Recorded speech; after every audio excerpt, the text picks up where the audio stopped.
Yes Lord. Sebab Dia Tuhan yang besar. Kami mau terus berjalan bersama-Mu Tuhan.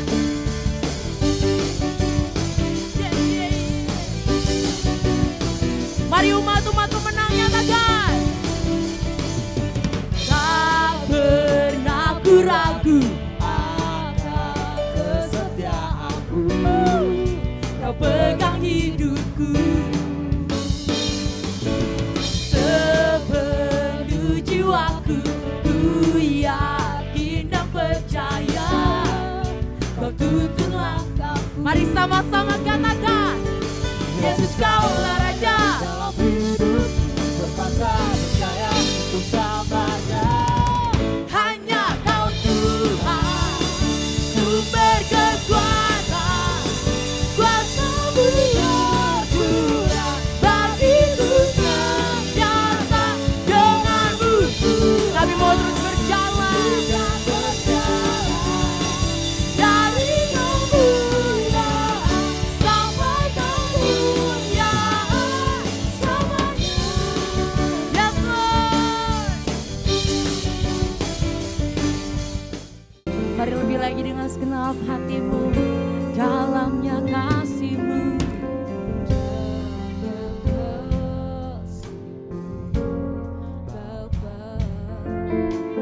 Terlebih dari segalanya, pengorbanan yang termulia selamatkanku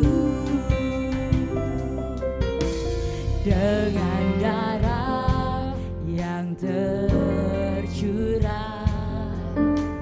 Ampuniku atas dosa, ku bersujud kepadamu. Oh yeah. Mari angkat tanganmu nyatakan. Engkau ku sembah, Kau yang terindah, pulihkanku dengan darah-Mu. Engkau ku sembah, Bapa mulia, seumur hidupku ku mau Engkau ku sembah, Kau yang terindah, pulihkanku dengan darah-Mu. Engkau ku sembah, Bapa, seumur hidup kami Tuhan. Ku mau menyembah-Mu. Mari lebih lagi angkat kedua tanganmu nyatakan. Engkau ku sembah, Kau yang terindah, pulihkanku dengan darah-Mu. Engkau ku sembah, Bapa mulia, seumur hidupku ku bertekulah mengasihi Tuhan. Artinya terus menerus mengasihi, setia mengasihi Tuhan. Setia itu tidak bercacat. Setia itu tidak bercacat.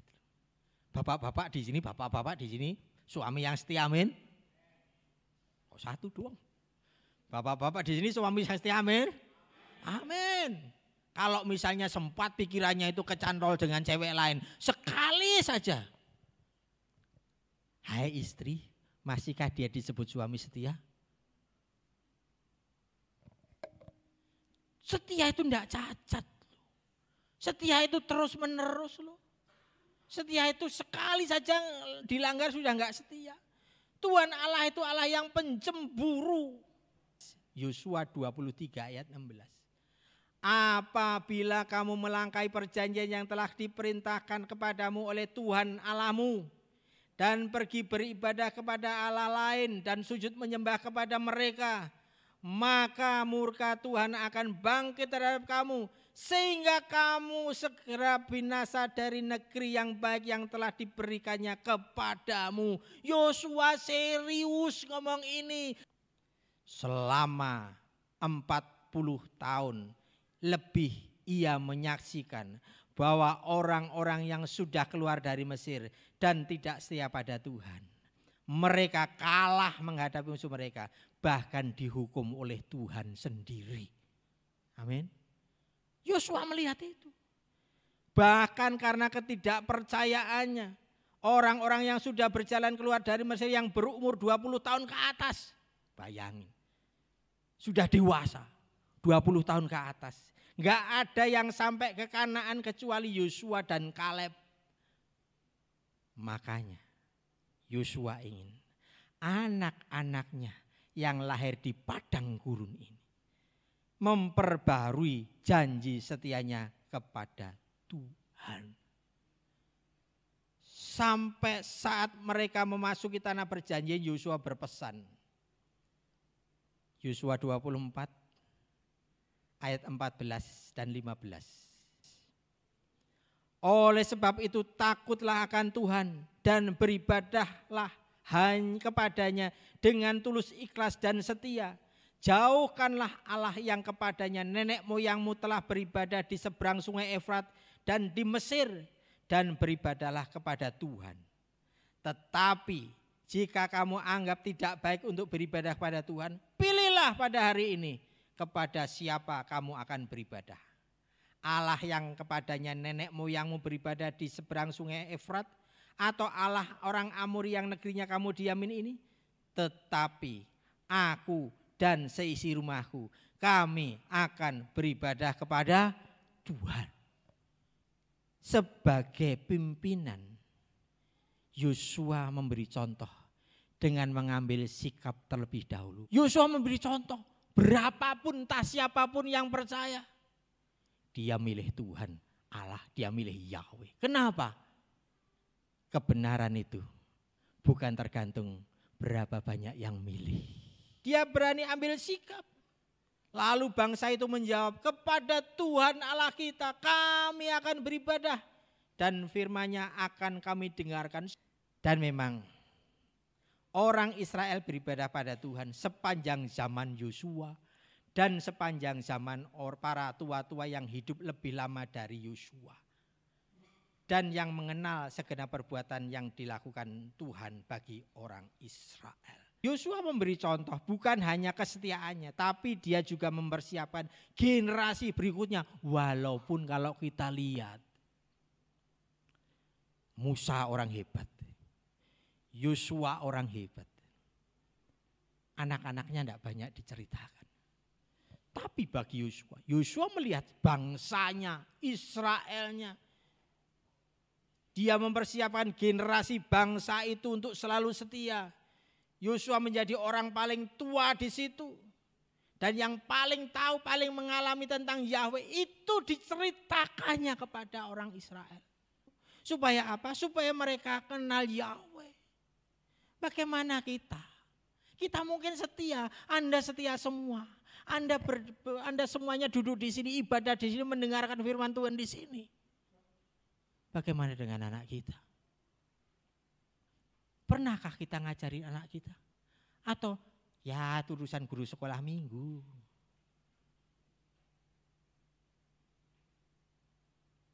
Anak punya utang kepada orang tua. Apa orang tua punya utang kepada anak? Biasanya kalau kita marah, kamu gak ngerti, mamamu itu waktu melahirkan taruhannya nyawa. Emang siapa yang minta dilahirkan? Mama yang minta. Jadi yang berontak itu bukan anak pada orang tua, tapi orang tua yang tidak mempersiapkan anaknya. Begitu dia meninggal, anak itu bisa menghadapi dunia. Orang tua itu punya utang kepada anaknya. Orang tua punya utang. Lengkapi anak kita supaya siap berperang. Yosua begitu. Sudahkah itu menjadi bekal anak-anak kita? Kita tahu ceritanya habis masa Yosua. Israel masuk masa hakim-hakim. Imannya itu naik turun, naik, turun, naik, turun. Berkali-kali Tuhan tegur mereka. Saat mereka tidak setia, mereka kalah oleh musuh, mereka dihukum Tuhan. Terus ada hakim-hakim, mereka jadi tobat. Baik lagi, saat tidak tobat, begitu terus naik turun, naik turun. Sampai kapan? Tuhan sudah tunjukkan kasih setianya kepada kita.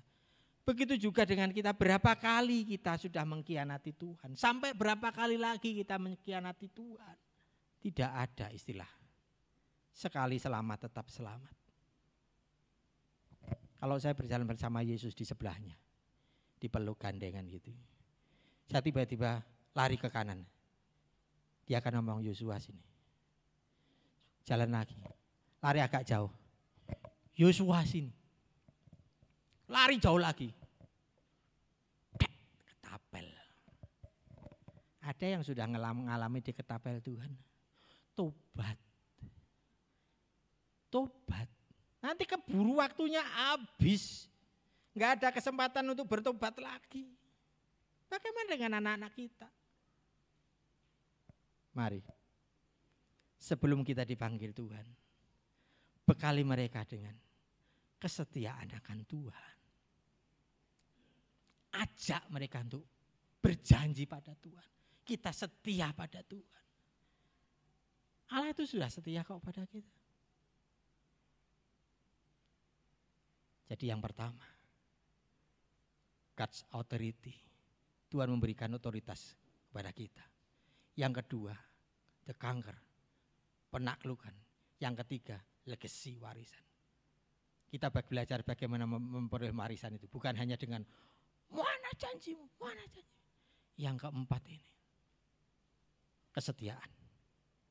Dia sudah setia. Sampai berapa lama ia setia. Anda diberi kesempatan untuk bertobat. Sampai titik di mana Anda dipanggil balik, disitulah keputusannya. Saat wanita berdosa ketangkap, apa yang dikatakan Tuhan? Di mana mereka yang akan melempari engkau? Enggak ada Tuhan. Aku juga tidak menghukum engkau. Pergilah dan jangan berbuat dosa lagi, mulai dari sekarang. Jadi Bapak Ibu, bila ada ketidaksetiaan kita pada Tuhan saat ini, Tuhan bicara di hati Anda. Katakan pada Tuhan, aku minta ampun Tuhan, aku minta ampun Tuhan, aku minta ampun.